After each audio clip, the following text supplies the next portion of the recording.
that to analyze massive amounts of data. And our Haven platform embraces Hadoop, and we just made a $50 million investment in Hortonworks to support the Hadoop ecosystem. We've contributed a lot of open source software to the Hadoop ecosystem. You should check out Trifodium.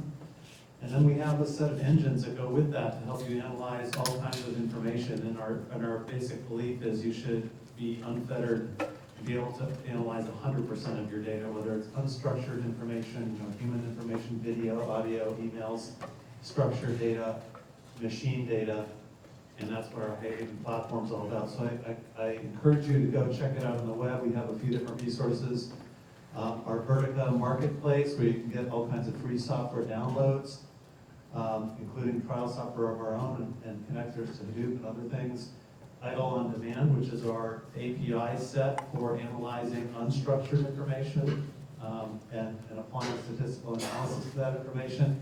And then we have our Prompt website where you can try the software out live and run your credit card through if you actually want to use our SaaS systems. And hp.com Haven, which is our big data platform, you can learn more about it. So that's really it. We're glad you could all be here tonight, and we're looking forward to a great speaker. And we have now our HP Slate raffle. Ashu's going to pick the winning participant here. Steven Barkin from Sama.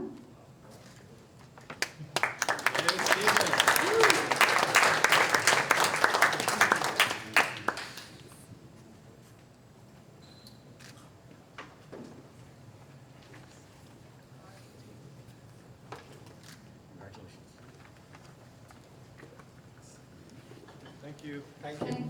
Okay, no more raffle for tonight. Hi everyone, thank you for being here. My name is Pashu, I'm with The Hive, and it's a great pleasure to have all of you here tonight. We are launching our startup series, so it's really exciting, and we have Alistair Kroll here who is going to be speaking tonight, so it's a great evening coming on. I'm just going to say a few words about the Hive think tank for those of you who don't know about the Hive think tank yet. We have been around for about 18 months. We hosted over 60 events, so we host events almost every week now. We have over 5,000 members, and you are part of the members, and we hosted over 150 speakers. Those are our 2 upcoming events. Make sure to register as soon as I put them on our meetup group. Seats are quickly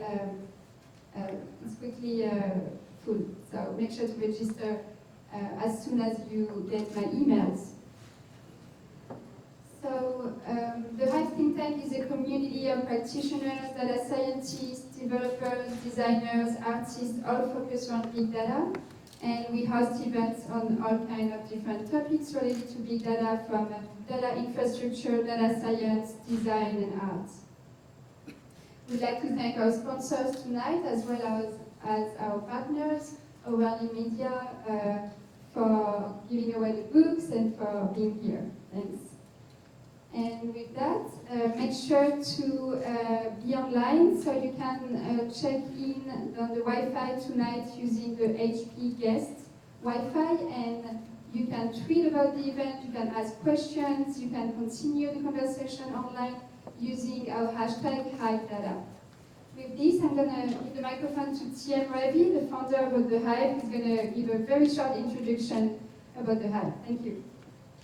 Thank you, Pashu. So I have a little HP story. So my first company I started when I was in HP. So I proposed to HP that they do a certain project. And so my GM at that time, a guy called Nick Hackform, called me in and said, hey, we don't know how to do software. So go across the street and we'll support you. And that's how my first company got started. Since then, and I'm pleased to see that HP has become a big powerhouse in software. Just a brief overview of the Hive. So the Hive incubates, funds, launches companies with one kind of focus, which is around big data. and we tend to work at a very early stages of the company. In addition to sort of helping incubate and launch them, we also fund them. Our focus is on 3 different areas: online, IoT, and enterprise. And so we don't do consumer. So if your application depends on virality to succeed, we are not experts in that area. We have a whole set of startups. I saw some of the founders here today. So if you're interested in finding out more about them, please reach out to us. 2 of those companies are looking for people. A brand new company, Foghorn, which is around the Internet of Things space, is actively looking to build a team. And our security company, E8, is also looking to hire people. I'm very excited to have a good friend of the Hive, Alistair Crone. We have been partnering with O'Reilly folks for a while. You see them in many of these events. Alistair is on his way to Burning Man and graciously agreed to spend some time with us tonight. He's an incredible combination of a lot of the things that we at the Hive like. He's been an entrepreneur, or I guess he's still an entrepreneur, has been successful in a number of companies around web performance management and a whole set of other areas. Many of you know him because of the conferences that he chairs, the Strata Conference, the Cloud Connect Conference, a number of other conferences. He writes prolifically. He writes books, and many of you saw the book that today we gave away. So this is first, as Pashu mentioned, first in a series of talks that we'll do around entrepreneurship and startups, and we're very pleased to have Alistair here.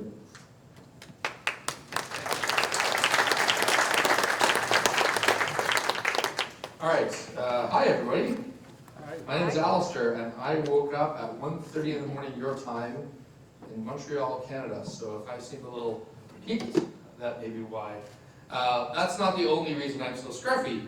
As Tia mentioned, I am here because in a few days I'm going to drive to the middle of an alkaline lake bed with a pH of 10, where nothing can live, where yesterday it hailed 1¼ inch hailstones. And when it rains, everybody stops because you sink about a foot into the mud. It looks like this. If anybody was at Strata, which is the big data conference we run, we actually brought this car to Strata. This car, it's a school bus with things on top of it, at night has 21,000 lights in it. It runs processing. So we had Ben Fry walk inside it, does a bunch of visualizations. It's pretty neat. And I was trying to find an image to show you why I look so scruffy. And I could think of no better image than this, because this image for me captures everything to do with Burning Man. It is someone reheating their vegan burrito in a frying pan full of bacon. So that's what I'm going to do for the next 2 weeks. For me, normally if I'm wearing buttons, that's formal. I apologize for looking so scruffy, but I'm really glad I could be here en route to Burning Man and spending much time with the Hive companies tomorrow morning. So back to your regularly scheduled programming. Some of you have seen this book, Lean Analytics. It is a companion to Lean Startup. The Lean Startup movement has launched sort of 10,000 ships, and Lean Startup is a great movement. Some would say a cult. But Lean Startup is very much why you should build a company a certain way. My co-author Ben and I tried to write the complement of how you should go about doing that. I'm not here to talk about that. Well, I will talk about it in passing, but I'm actually here to talk about something that fascinates me about innovation, which is intrapreneurship. How do big companies innovate? Because they can't do the same things that small companies do. And I've spent the last year talking to around 30 people who are the chief innovation officer or head of new product development or something like that at companies with over $1 billion market cap, big firms. Most of these people are terrified. They don't say that to me in person, but you can tell. And one of the reasons for that is the average lifespan The company on the Standard & Poor index in years has dropped precipitously. It has fallen from 60 to 70 years in the 1960s, down to roughly 15 years. So that idea that you worked for a company that was there when you were born and there when you died is gone. You will now outlive that company in your career in many cases. That's a scary, scary thought. When you look below the covers of this, you see that it went from 75 years to 15 years, but worse. If you try to enter a new business, let's say you're an existing company, you want to get into a new industry, the corporate strategy board says you have a 95% chance of failing. Clay Christensen says you have a 99% chance of failing. And these are smart people. So why do big companies stumble? Well, it isn't a lack of resources. I mean, think about Blockbuster, for example. Everybody remember Blockbuster? Right? Everybody remembers Blockbuster. It's where I got all those used DVDs from, right? So Blockbuster had a lot going for it. It had all the resources. So why isn't Blockbuster Netflix? I mean, Blockbuster not only had a tremendous amount of inventory, they had so much power in Hollywood, they could actually get Hollywood to change the way its movies were made. They had all this inventory, but more importantly, they had market intelligence. They had access to all those customers. They had existing payment systems, the approval to make payments. They had everything you could dream of as an incumbent. I knew what every one of my customers watched, what they'd watched in the past, and how to build them. The problem, of course, was framing. Blockbuster made most of its money, or a large amount of its money, from late fees. So creating a business where there are no late fees seems completely foreign. Netflix defined itself as a company in the entertainment delivery business. Not the real estate business, not the late fee collection business, the entertainment delivery business. That kind of allowed them to realize that the US postal system was actually a very high throughput, very, very high latency broadband connection. I mean, they didn't call it postal flicks. They knew that one day they'd be broadband, but it was a really good hack to stuff things in envelopes, right? Organizations die because they fail to move to new business models. How many people here have read The Innovator's Dilemma? So here's a quick recap for those that haven't. The history of hard drives is often a vendor shows up, becomes the dominant player in that market, and then some kind of shift happens, and the old vendors in those markets don't do as well as they might. They don't survive. And the initial thought behind this was that the market itself, the incumbents were so busy selling products they didn't have time to innovate. But if you actually look at what happened in the hard drive space, the incumbent was far, far ahead of what the market needed. Other people showed up and kind of kept the table scraps to themselves. They used technology that wasn't necessarily as advanced, but they found a new market. So for example, you had the mainframe hard drives that were 14-inch platters, and then you had the mini computer drives, and you had the 5.25-inch drives for desktops and the notebooks. What happened over and over again was that 8-inch drive manufacturer selling to mini computer manufacturers, they would take their best customers out to play golf, and they'd say, what do you want? And the customer would say, I want more, better, faster, bigger. And so they would keep optimizing. Higher density, higher performance. Meanwhile, the people they weren't taking out to golf, who were kind of scruffy and weird, they were happy to settle for a lower end version of the product with nowhere near the same demands. So in the case of the switch from the 8-inch drive to the 5.25-inch drive, the big issue for the 8-inch drive was storage capacity, but the portability, the ability to fit it inside a desktop and put it on someone's desk, was actually the value that the new buyers were looking for. And so the 5.25-inch drives did really well. And then it turned out there were other side effects. The fact that the platter is smaller, so it couldn't vibrate as much, so you could actually pack more density on it once you got the technology optimized. So you tend to find these unintended consequences. Consider Amazon Web Services, for example, the value network Amazon Web Services. I mean, Amazon, this is a logarithmic chart. So those things are just hockey sticking, right? This is object stored. This is object stored over time, sorry, again, log, or at least exponential curves on growth of objects stored in Amazon. The numbers, the sheer volume of data and processing that Amazon is doing dwarfs every other cloud out there. But that's a very different world as well, because if you were selling traditional servers, when you took server buyers, the CIOs, head of enterprise IT, out to play golf and say, what do you want? That person would say, I want more MIPS, I want more density, I want better heat dissipation, I want more gigahertz, all these other things. I want tomorrow to be like today, only more so. So the metrics they use for success were things like CapEx, can I finance it, what's the return on my investment, all that kind of stuff. Meanwhile, if you're Amazon, you're talking to an entirely different audience. You're talking to startup founders, CTOs, application owners, line of businesses that are frustrated with enterprise IT taking 6 months to procure a server, and they care about things like, can I pay for it as much on demand as I use it? They care about things like, how many instances can I have? How long does it take to spin them up? Completely different set of value networks. And so cloud computing, Amazon was able to get a foothold in the computing market because it wasn't taking out to dinner or to golf all of the incumbent customers who wanted more of the same. And so physical servers were sold to CIOs, cloud computing server tended to be sold to developers and marketers, and eventually there's a secondary consequence of this that now you can take a very large number of inexpensive servers, stitch them together properly, and get something that's far more powerful and reliable than any individual server.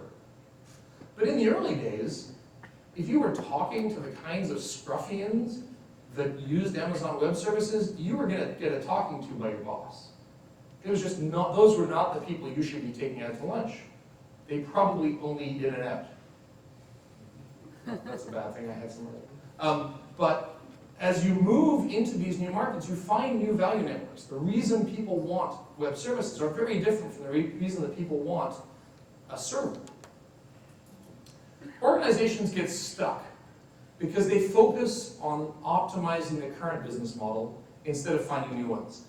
This is expressed in optimization by what we call a local maximum. So if you imagine that you are here on this curve, everything you do to optimize the current business model, the best you can possibly do is get to the local maximum, the top of the hill. You could make the best possible server, the best possible hard drive, the best possible video store, and you would get to the top of this hill. Of course, true growth comes from changing the game. There is a global maximum somewhere else, Netflix, Amazon Web Services, and that requires changing the rules. It requires understanding that there's a different set of values that the new customer requires. And that new customer may be notable, interesting, different.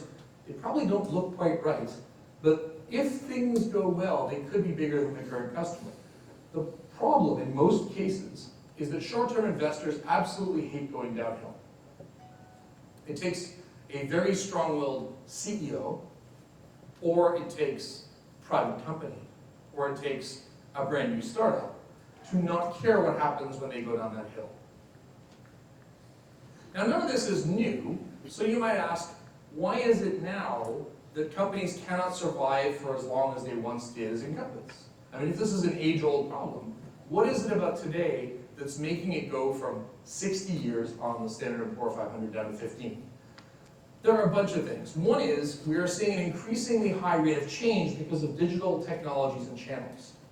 Once upon a time, you launched a product, you put it out there, and at the next year's sales conference, you got word back from your sales force of what the competitors were up to. Today, it happens the day after you launch. The cycle time of feedback in a frictionless digital world means that the pace of innovation is very fast because you can iterate much more quickly. You can experiment with ideas rather than having to print something and ship it out to customers and see what they think and so on. Mark Andreessen summarized this with the now famous sentence, software is eating the world, by which he meant that anything that is digital at the start and digital at the end is probably just software in the middle. When we shine the harsh light of data on something, really, really interesting things happen. This is the Arbitron radio diary. As broadcast radio rolled out across North America, radio stations realized they needed a way to understand their demographics and price their advertising. This company, Arbitron, issued these little diaries to people in different demographics. They give 100 of them to Hispanic men between 20 and 30 in the Los Angeles area, for example. And those people were supposed to write down what radio station they listened to in 15-minute increments every day. You sent those things in, they were tabulated, and once a quarter, out came the rankings for your audience, the market share by radio station for your audience. Now, most people are lazy, so a lot of people would wait to fill these out until Saturday sometime. And the radio stations learned this. That's why they would do more and more of those call signs. You're listening to KROC. They do more and more of those call sign things on Thursday and Friday, knowing that it would be in your head on Saturday morning when you finally sat down to fill these things in. Users also over-reported them. In the aforementioned example of the Hispanic men in LA, they would report that they were listening to the local community Hispanic radio station when they were actually listening to Top 40, because they knew that meant that the radio station could get more money. It was their way of funneling money back into their community. Best of all, the most coveted period of time was between 8:30 and 8:45. So the radio stations would run their dial-in contests at 8:28, knowing that they would capture you for the 8:15 to 8:30 and 8:30 to 8:45 block. Everybody gamed the system. That all changed in 2008. In 2008, Arbitron introduced this thing. It's called the Personal Performance Meter, or PPM. It sits on your belt. Every radio station you're listening to live today has an indiscernible tone. You can't hear it, but this thing can. And there are a bunch of Hispanic men from 30 to 40, 20 to 30, walking around with these on their belts. And what those people listen to is what this thing records. So if you walk into a mall that's playing country and western music for 20 minutes, you are a country and western fan for 20 minutes. This had immediate repercussions on the music industry. Stations that had a 50-point share crumbled down to 30. There were civil rights lawsuits brought by Hispanic groups in LA protesting what this had done to their revenues because their radio stations were going out. More interestingly, so not only was it true, there was no delay. At the end of the day, you took this thing home, put it in its charger, phone home. Eventually, it became real time, which means the radio station could tell exactly what made you change the channel and exactly what songs kept you around within a day. Pop radio is doing better than ever. You may not know this, but it is. And yet I think it sucks. And I can prove it. Before the PPM hit the market in 2007, when a song was in what they called heavy rotation, meaning it was very popular right now, it was played roughly 4 or 5 times a day. You can already tell from the axis how bad this is going to be. That song is now played every 55 minutes as a direct result of the PPM. When data enters a market that was previously based on opinions and bad collection, it unseats the incumbents, changes the rules completely, and has weird consequent effects. Pop songs become incredibly popular right away today, and then they fall off the charts right away, rather than the slow burn of gain and loss they used to experience. So if you want to understand why pop music has changed so much, you can blame that thing on people's hips. The second reason why innovation is a really big issue today is that it's no longer about whether you can build something, it's about whether anyone will care. I started a few tech companies. I can probably call smart tech people. If I told you someone gave me $100 million and I was going to build the next Facebook, how many people think I could build the infrastructure functionality of that product? I'm really hurt. How many people think anyone would care? So when you start a company, should you focus on whether people will care or whether you can build it? The risk is attention. This is not new. Herbert Simon in the 1970s, a brilliant economist, said we don't live in an information economy because information is abundant. An economy is dictated by what's scarce: fuel, agrarian resources, gold, whatever. What we care about is what information consumes, and what it consumes is your attention. You live in an attention economy. A wealth of information creates a poverty of attention. This is a company called Lit Motors. They make a really cool gyroscopic motorcycle. Go Google this thing, it's amazing to watch. They try and pull it over the truck and it just stays upright. The guy that built it's an engineering whiz from Stanford, has 2 big gyroscopes inside, it stays upright. They got $700,000 seed round. They spent the money opening up a showroom, not engineering product. They opened up their showroom, and day after day, they tweaked their message, they tweaked their signage, they tweaked their positioning until they knew they could bring someone in and close them on this vehicle. They did not want to be the next Segway. They got so good at pitching the product to people, they didn't need a Series A. They had enough pre-orders to fund the company. they're now building these things. Yes, it looks like something one of the characters in Silicon Valley would drive, but it's also kind of cool. The point here is, they didn't worry about could they build the thing. They worried about whether anyone would care. Big companies have everything to lose. Small companies can come into a market, take a lot of risks, and if they die out, we lost some money, but that was a venture. Big companies have a lot to lose. And so what I have seen in talking to big companies over the last year is the ones that are successful recognize this maxima problem. And they tend to have a 3 maxima model for innovation. They recognize is, over here on the left, they're going to optimize the current business. Sergio Zyman, who was the chief marketing officer of Coca-Cola, has a brilliant definition of marketing. He says it's selling more things to more people for more money, more often, more efficiently. It's brilliant. He's absolutely right. So over here on the left, keep doing your job. You got to keep the lights on. 70% of the time, you're focused on just optimizing the existing business. Over in the middle is what's called adjacent innovation. I'm going to change one thing, the product, the market I'm selling to, or the method I am delivering it to the market. And over here on the right is business model innovation. This is where I'm going to try and rethink fundamentals about the business. It's easy to convince executives that they should have both the sustaining or core innovation of just doing more of the same, as well as trying to change things a little bit. Executives tend to be terrified of this one on the right because if it is successful, it eats the existing business. So over on the left, we have what's called sustaining innovation. This is doing more of the same. And that is either improving the current business or improving the rate at which you improve, getting more efficient.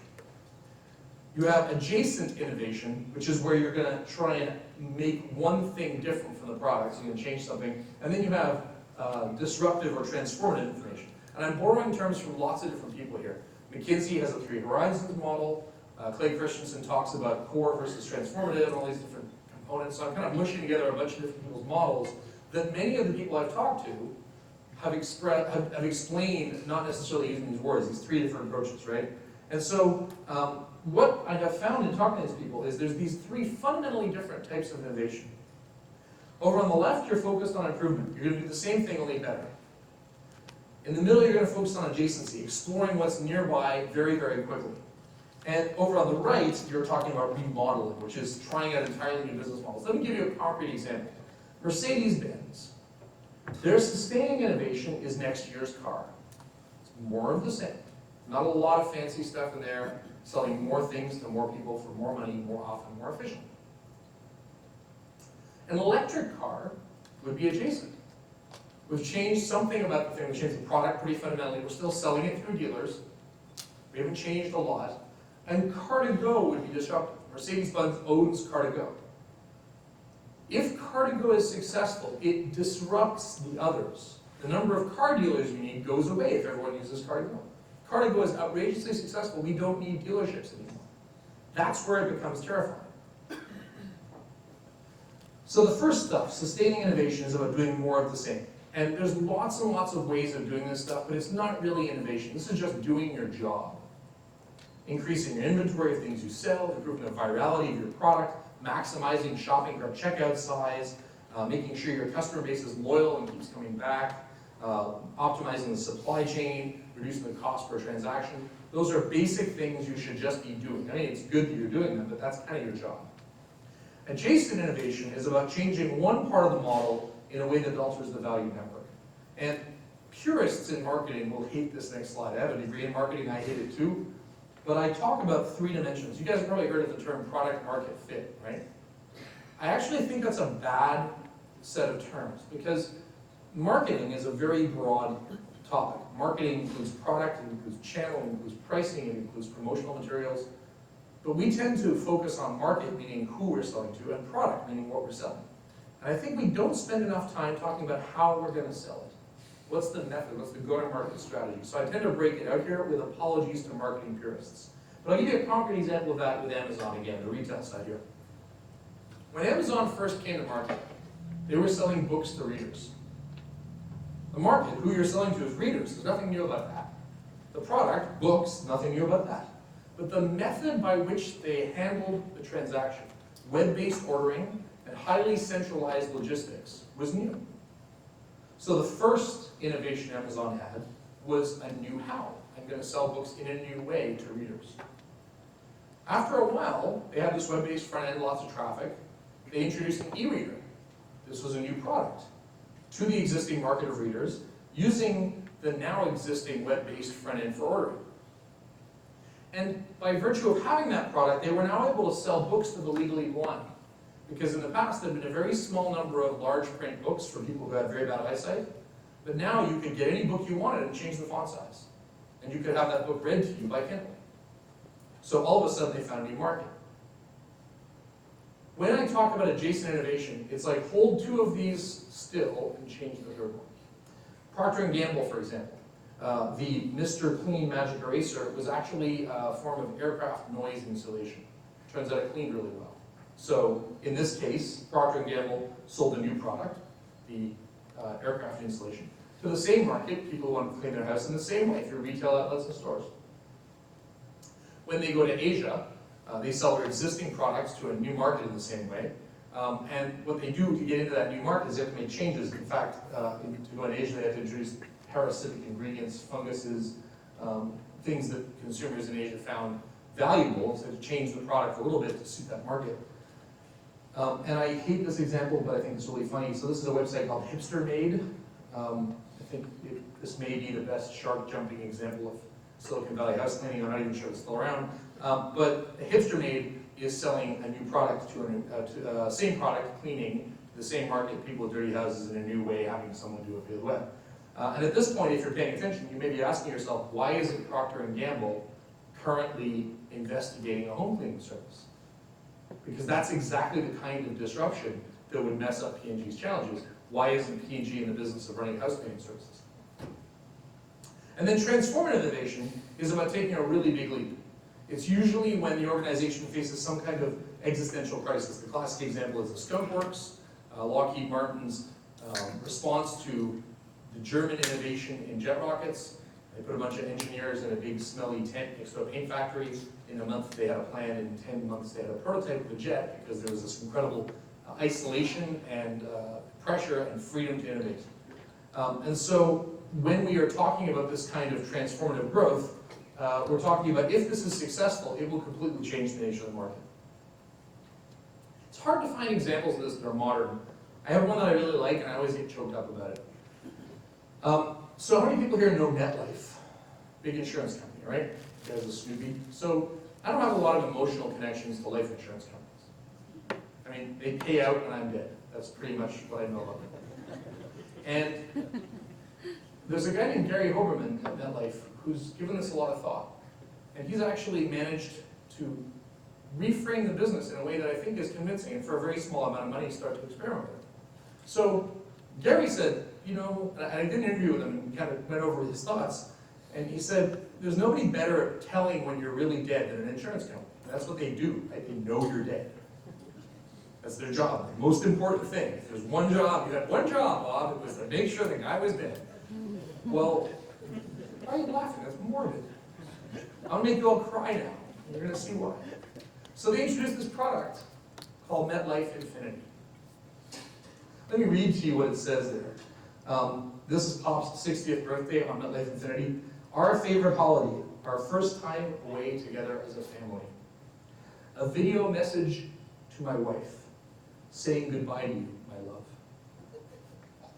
You're laughing? Really? That's so insensitive. My banking information, all my passwords, my account details, pictures of the grandkids, photos of you growing up. So proud of you. And there's a little date that says when it's released. I'm kind of okay with MetLife being the custodian of my digital legacy. I mean, they're really good at that, right? That's kind of okay. Like, I get all verklempt looking at this, but it's kind of okay that MetLife, that an insurance company could be reframed from the company that pays out when I die to the company that is the custodian of my digital legacy. A lot of things about that make sense. It's a really good example of reframing the value. And it's the first time I've had any emotional reaction to MetLife in my life. That's actually a really good way of thinking about it. So I've seen large companies that are doing this stuff pretty well. Taser has a product called evidence.com. It's a head-mounted camera. The horrible things that are happening this week in your country, I'm Canadian, in your country, there's great evidence that shows that police officers that are wearing recording devices have much lower incidences of violence arrest, much lower incidences of accusations of wrongful handling. It just fixes all kinds of stuff. So these guys have a head-mounted camera that goes on officers, and it records what happens during their beat, and they put that thing back on a shelf, and it synchronizes the cloud and provides an encrypted chain of evidence start to finish. That's a pretty good thing as a diversification for Taser, from making handheld sidearms to something else digital, but it's a whole SaaS tool for evidence management and evidence review. This innovation stuff's been going on a while. Anybody know what this is? This is a James Watt steam engine. Goes to prove that those who make it better survive. So the first steam engine was invented by a guy named Newcomen. Watt made it 4 times more efficient, and we don't talk about kilo-Newcomens, so be efficient. But the cool thing about this is actually that Watt was a really shrewd business person. Watt didn't want to sell you this thing. That'd be hard to give you. So he had most of it he just gave you like the instructions. Go get a piece of beam and make it 4 cubits wide by 10 cubits long and pay 70 shillings, whatever the imperial, that's right, you guys still use imperial. Sorry. You know there's this thing called metric, right? It's all divided by 10, it's really simple. You guys, I remember I got on a plane with a sales guy, and I looked at this cup, and I said, that cup weighs 1/4 kilogram. He goes, how can you tell that from looking at it? I'm like, well, it's 250 milliliters. He goes, yeah, so it weighs 250 grams. What? You know that kilogram is like a cubic 10 by 10 by 10 cube of water. Yes. It's not made up, right? Okay. Just wondering. Go by party. So, back to the story. I told you I was tired. So, this is Watt's steam engine. And Watt wouldn't sell you this steam engine. He'd give you the instructions, and then he'd sell you some very specific, careful